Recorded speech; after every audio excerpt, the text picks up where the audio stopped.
All right, I got the BLACK+DECKER 20V max hedge trimmer kit. Check this thing out, 18-inch long blades, and it's got a guard here on the front. This thing's about 3 foot in length.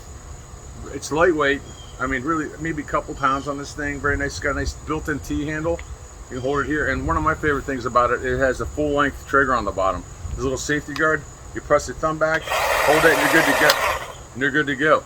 And another cool feature on this is it uses the 20-volt lithium battery. So if you have any other 20-volt lithium battery BLACK+DECKER devices that use the same type of battery, you probably already have an extra charger for it.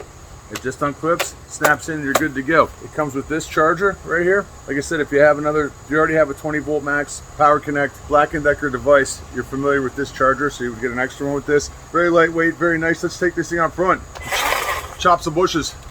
Okay, so this thing's super simple to use. Got the built-in T-handle, hit a little safety latch right here. Just press this up and you go.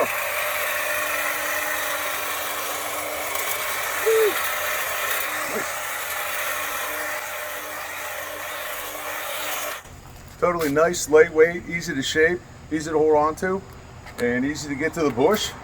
So if you're looking for a cool cordless, wireless, rechargeable hedge trimmer, check out the BLACK+DECKER 20V max hedge trimmer kit. Check it out. Thanks.